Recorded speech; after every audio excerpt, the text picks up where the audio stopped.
everyone, welcome back to my channel. If you're new here, my name is Anson and I'm about to get into my third year of med school. Today I am going to be reacting to some med school assumptions that you guys gave me on Instagram. So without further ado, let's get into it. Okay, so the first myth and by far the most common assumption I got was that all med students do is study and we have no social life. And what I have to say about that is that is very, very untrue. Sure, there is a lot of content to learn and as med students we are busy, but people seem to think that being in med school means being holed up in the library with walls of books 24/7, and that is just very, very far from the truth. There is actually a lot more time than one would think and one would expect. Even me going into med school, I did not expect to have as much free time as I do, and there is plenty of time to pursue other interests and hobbies. Many of my peers love gymming or sport, and a lot of them work too in retail, waitressing, bartending, modeling, and some of them are parents too, so there's plenty of time for other stuff. It can be challenging to try to find that balance between study and having a good time outside of med, but yeah, it's a lot about figuring out what your priorities are and managing your time well.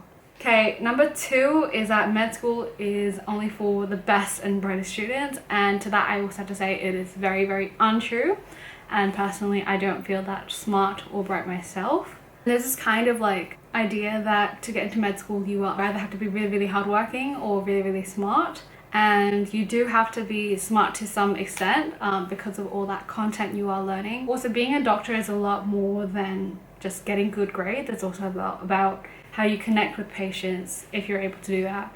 Being professional, being able to apply your knowledge in practice in the clinic. No, I don't think you have to be super, super bright to get into med school. Number 3 is that first year of med school does not matter. And to an extent, like yes and no. Okay, so most med schools structure it so that your grades in first year don't count towards your final graduating grade, but you still need to pass your first year, and passing your exams in med school is a lot harder than passing in high school. And as a senior told me in first year is the best time to figure out your learning and note-taking style for med school, because again it is very, very different to high school. Med is also a lot about lifelong learning, so I think it's good to have a positive attitude and start off your med degree on the right foot. Okay, number 4 is that all-nighters are the new normal. Untrue, at least from my experience and my university.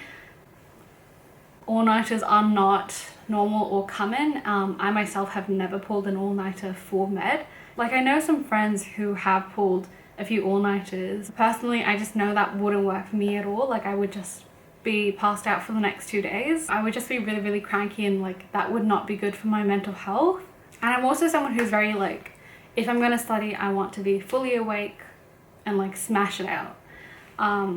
So yeah, that wouldn't work for me. Okay, and the next one is from my friend, and he said, doctors care about you in placement. And I think they do. I think they do, and I feel like the majority of med students would agree with me as well. Like, most doctors really put in that effort to actively involve you and like make it a positive learning experience, because they too have been in our shoes before. Like, yes, there can be a bit of a hierarchy and med students are at the bottom of the chain. I guess with everything else, like there are always a small minority, like a couple of doctors who don't put in as much effort, but the vast majority of doctors will put in that effort.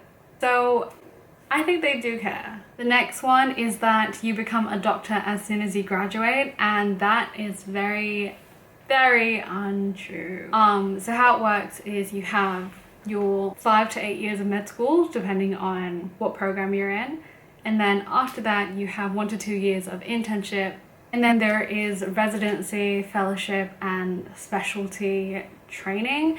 So yeah, just because you've graduated from med school does not mean you can jump straight into practicing on your own. Okay, and last but not least is that med school is cutthroat. And you know what? I think it is a really common impression that med school is super competitive, it's really cutthroat, but I do not think that it is as cutthroat as everyone makes it out to be. And I'm not saying it isn't hard, it is. Med school is actually a lot less competitive than what I've experienced in high school, and definitely a lot less competitive for what I expected for med school, because everyone is struggling and on the same boat, and we're all adults now. I think people are actually a lot more cooperative and helpful than like in high school, like a lot more willing to share their notes and resources with you or study with you. And yeah, like I just think med school is a lot less competitive, a lot less cutthroat than we're made to believe. And that is all I had for today. Thank you so much for watching. If you like this video, don't forget to like and subscribe. And if you have any other assumptions about med school, comment them down below so that I can, you know, maybe make a part 2 to this, or yeah, like it would just be interesting to see what sort of assumptions you guys have. And I will see you in the next one. Bye.